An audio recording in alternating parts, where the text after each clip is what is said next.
First course తర్వాత కూడా నాకు సెకండ్ కోర్స్ కొంచెం గ్యాప్ వచ్చింది. ఐ థింక్ జాన్ ఆ టైంలో తీసుకున్నాను. To be very frank, like 3 to 4 times నేను చేసి ఉంటానేమో. అప్పటికి మంచి సాధన చేయలేకపోయాను బికాస్ వేరే రీజన్స్ వల్ల నాకు అవ్వలేదు. కానీ స్టిల్ ఇదివరకు ఎప్పుడైనా మెడిటేషన్ కూర్చోవాలంటే హార్డ్లీ ఒక 5 to 15 minutes కూర్చోవాలని నాకు అది అంత కాన్సన్ట్రేషన్ ఉండేది కాదు. కానీ నేను గంటలకు కూడా కూర్చోగలుగుతున్నానంటే ఐ డోంట్ నో, మేబీ దీనివల్ల అయి ఉండొచ్చు. ఆ కాన్సన్ట్రేషన్ లెవెల్స్ పెరిగినాయి. అంటే ఒక సీక్వెన్షియల్గా ఇప్పుడు నేను బ్రహ్మరంధ్రం నుంచి నెక్స్ట్ పైకి ఎలా వెళ్దాం అని అది నేను చేయగలుగుతున్నాను. సుఖంగా బాగుంటుందమ్మా. నేను జాన్యువరిలో జాయిన్ అయ్యాను ఫస్ట్ కోర్సు ఆన్లైన్ ద్వారా. జాయిన్ అయిన కొత్తలో బాగానే చేయగలిగాను. తర్వాత మళ్ళీ చాలా గ్యాప్ వచ్చింది, నేను సాధన చేయలేకపోయాను. సుఖంగా ఇప్పుడు మళ్ళీ ఇక్కడికి వచ్చిన తర్వాత సెకండ్ కోర్సులో నాకు చాలా బాగా అనిపించింది. సుఖంగా బాగుంది. ఈ క్లాసు చేసినందువల్ల, ఇక్కడికి వచ్చి చేసినందువల్ల చాలా ఉపయోగాలు ఉన్నాయి.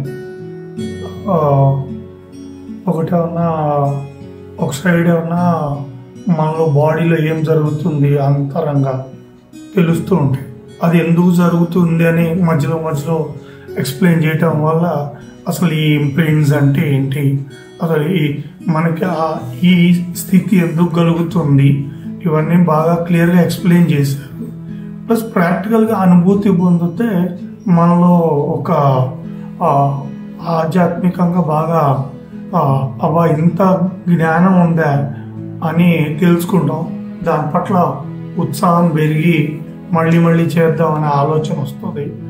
రెండోది, ఇక్కడ ఆధ్యాత్మికంగా కాకుండా ఇక్కడ వీళ్ళ చెప్పే తీరు, ఒక అమ్మ పిల్లాడిని ఎట్లా ప్రతి స్టెప్లో గైడ్ చేస్తుందో, మాకు కూడా భోజనాలని కానీ లేకపోతే ఏ విషయంలోనూ లోడ్ చేయకుండా పిల్లలకి తల్లి ఎట్లా క్షణం చూసుకుంటుందో అదేవిధంగా మమ్మల్ని కూడా ఈ 4 రోజులు చాలా బాగా చూసుకున్నారు.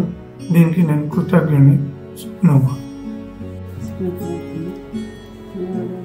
ఫస్ట్ కోర్సులో చేసిన దానికంటే సెకండ్ కోర్స్ కూడా చాలా బాగా అనిపిస్తుంది.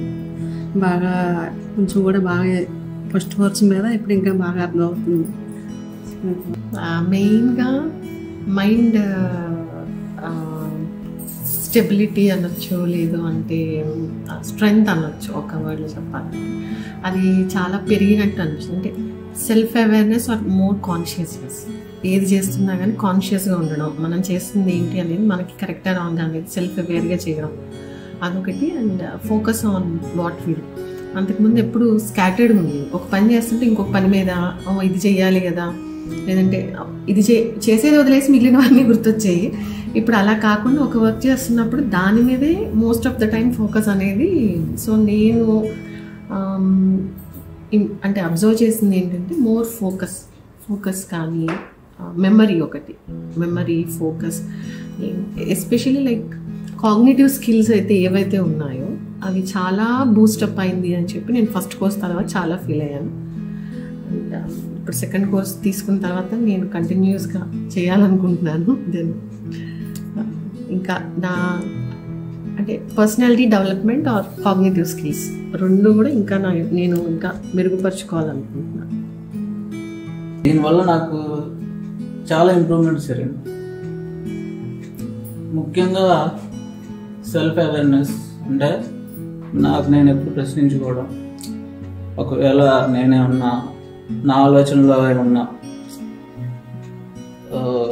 కొన్ని గుణాలు అశ్వద్వందాలు కానీ అలాంటివి ఏమన్నా మనకి ఎక్స్ప్రెస్ అయినప్పుడు దాన్ని ఎలా నేను కంట్రోల్ చేసుకోవాలి, ఇలాంటివన్నీ నాకు నేను ప్రశ్నించుకోవడం వల్ల ఒక్కొక్కటి గ్రాడ్యువల్గా తగ్గడం స్టార్ట్ అయింది.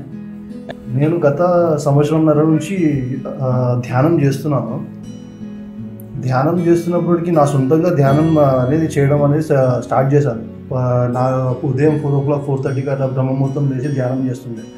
ఆ ధ్యానం పట్ల నాకు చాలా నేర్చుకున్నాను. నేను ఇంతకుముందు నేను చెప్పేది యోగా చెప్తుండే, యోగా దాంట్లో ధ్యానం ఎప్పుడు చేయకపోతున్నాను. యోగా అభ్యాసం అనేది నా స్టూడెంట్స్కి ఏంటి నేను నేర్చుకున్నది వాళ్ళకి చెప్తుండే. అంతవరకు మాత్రం నేను ఆ యోగా అనేది అభ్యసించుకుంటుండే, ఇంకా వాళ్ళకి సాధన చేపిస్తుండే ఆ యోగాసనాలు. అనుకోకుండా నాకు ఒక రోజు ధ్యానం చేయాలని చెప్పి అనిపించింది. అట్లా ధ్యానంలో కూర్చోవడము నాకు రావడమే ఫస్ట్ వైబ్రేషన్స్తోనే స్టార్ట్ అయింది బాడీ. అట్లా సరే ఇదేమో ఉంది కదా, ఈ వైబ్రేషన్ ఎందుకు ఉంది అన్నట్టుగా అట్లా నేను నా అంతలో నేనే నా పొద్దున బ్రహ్మముహూర్తం 3:30 అట్లా లేచి ధ్యానం సాధన చేయడం అనేది స్టార్ట్ చేశాను. స్టార్ట్ చేస్తూ నాలో మార్పులు బాగా కనబడ్డాయి, చేంజెస్. అంటే నేను శాంతిగా ఉండడము, ఎవరేమంటే కూడా రియాక్ట్ కాకపోవడము, ఎక్కువ రెస్పాండ్ కాకపోవడము, సైలెన్స్ అనేది అర్థమైంది నాకు ఆ సైలెన్స్లో ఎనర్జీ తెలిసింది. సైలెన్స్లో చాలా ఎనర్జీ ఉంది, అది మనకు చాలా నేర్పిస్తుంది. ఇంకా దీన్ని ఇంకా డెప్త్ తీసుకొని ఇంకా నేను నేర్చుకొని 10 మందికి నేర్పిద్దామన్న భావనతో ఈ ధ్యానం చేయడం అని జరిగింది. అందులో చేస్తూ నాకు సుధామమ్మ పరిచయం అయింది. నాకు ఆన్లైన్ క్లాస్లో సుధామమ్మ పరిచయం అయింది. సుధామమ్మ గారి నుంచి నేను చాలా నేర్చుకున్నాను. అంటే గైడెన్స్ ప్రాపర్గా ఏది ఎట్లా చేయాలి, ఏది అంటే ఏంటి అనేది ఒక ప్రాపర్గా ట్రాక్ తెలిసింది. మీరు చెప్పిన ధ్యానం కూడా అభ్యాసాన్ని కూడా సాధన చేస్తూ ఇంకొంత డెప్త్ దొరికింది నాకు. ఇంకా రాను రోజు నేను సాధన చేస్తూ ఉంటాను, ఆ డెప్త్ తెలుస్తూ ఉంటుంది. ఇంకా నేను 3rd కోర్స్ వచ్చినప్పుడు అది నేను ఇంకా మీకు వివరిస్తాను దాని గురించి. ఇంకా ఈ యొక్క ఆశ్రమంకి వచ్చినప్పుడు నా ఎక్స్పీరియన్స్ ఏంటంటే, ఈ ఆశ్రమంలో చాలా అద్భుతమైన ప్రిన్సిపల్ స్టాండర్డ్స్ ఉన్నాయి. ఎట్లా అంటే దేనికన్నా చూస్తే కనుక ప్రతి దగ్గర ఒక ప్రిన్సిపల్స్, ఒక ఎథిక్స్, ఒక విలువలు అది కనబడుతున్నాయి ఇక్కడ నాకు తెలిసిన మట్టుకు. ఇంకోటి ఇల్లు మర్చిపోయేంత లగ్జరస్ లివింగ్ ఉంది ఇక్కడ. ఇంటిని కూడా మర్చిపోయేంత లగ్జరస్ లివింగ్ ఉంది. టైం టు టైం అన్నీ ఉన్నాయి. రూమ్కి ఎటువంటి ఇబ్బంది లేదు, ఆ వాటర్కి ఇబ్బంది లేదు. అమ్మ మన వెంటే ఉన్నట్టు అన్నీ చూసుకున్నట్టుగా ఉంది. సుఖంగా ఉంది.